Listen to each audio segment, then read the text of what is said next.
کالا جادو، جسے اردو میں سحر کہا جاتا ہے، انسانی تاریخ کا ایسا پہلو ہے جو ہمیشہ سے خوف، تجسس اور متنازع خیالات کا مرکز رہا ہے۔ یہ قدیم زمانے سے لے کر جدید دور تک مختلف ثقافتوں، مذاہب اور معاشرتی نظاموں میں کسی نہ کسی شکل میں موجود رہا ہے۔ ہم کالا جادو کی تاریخ کو مختلف تہذیبوں اور ادوار کی تناظر میں تفصیل سے بیان کریں گے۔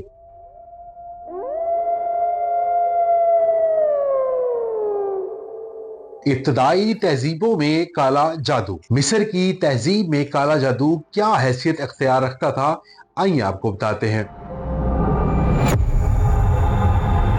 مصر کی قدیم تہذیب کالا جادو کی ابتدائی مثالوں میں سے ایک ہے۔ مصریوں کا ماننا تھا کہ جادو کی طاقت ان کے دیوتاؤں کی عطا کردہ ہے اور اس کا استعمال زندگی کے مختلف پہلوؤں میں کیا جاتا ہے۔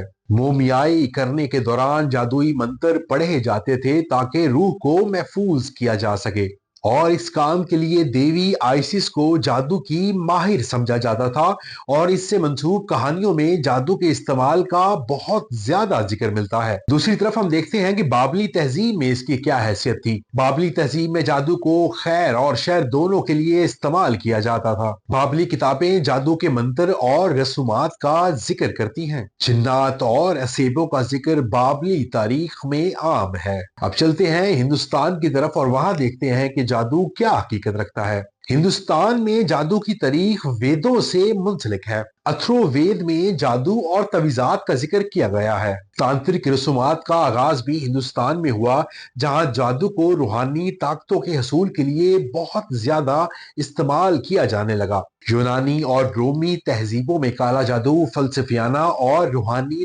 دونوں سطحوں پر موجود تھا، اور یونان کی دیوی ہیکیٹ کو جادوگریوں کی دیوی کہا جاتا تھا۔ جادوئی تعویذات اور پوجا کے بہت سارے طریقے عام تھے۔ قرون وسطیٰ کے دور میں جادو کا تصور خوف اور پراسراریت کا بہت زیادہ باعث بنا تھا، اور چرچ نے جادو کو شیطانی عمل قرار دیا اور جادوگروں کو سزا دی گئی۔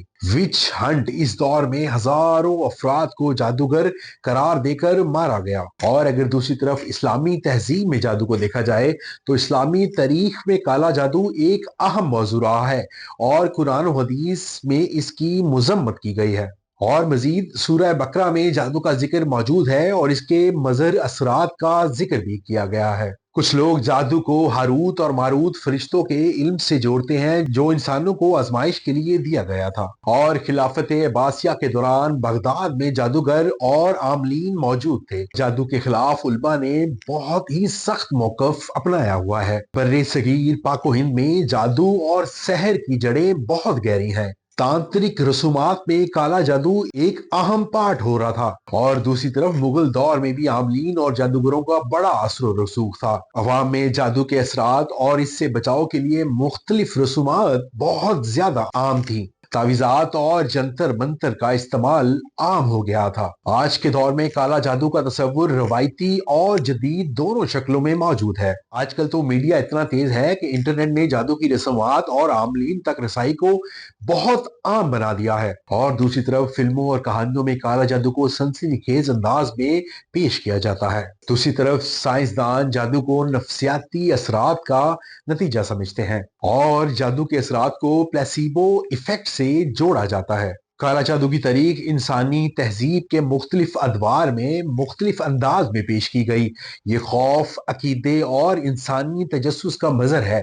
اسلام، سائنس اور جدید تحقیق نے جادو کی حقیقت کو چیلنج کیا، لیکن یہ موضوع آج بھی مقبول اور متنازع ہے۔ ہم مزید اس پہ تفصیلاً بات کریں گے اور آپ کو بتائیں گے کہ مختلف تہذیبوں میں کالا جادو کیا تھا۔ قدیم مصری تہذیب میں جادو کا استعمال روزمرہ کی زندگی، مذہب اور موت کے بعد کے سفر میں کیا جاتا تھا، اور مصریوں نے کتابیں مردہ جیسی کتابیں تخلیق کی جن میں جادوئی منتر درج تھے تاکہ مرنے والے کو دوسری دنیا میں مدد مل سکے۔ جادوگر جو دیوتاؤں کے نمائندے سمجھے جاتے تھے، مختلف امراض کے علاج اور دشمنوں کے خلاف تحفظ فراہم کرنے کے لیے جادوئی منتر استعمال کرتے تھے۔ جادو میسوپوٹیما میں کیسے پھیلا اور اس ٹائم اس کی کیا حیثیت تھی، آئیے جانتے ہیں۔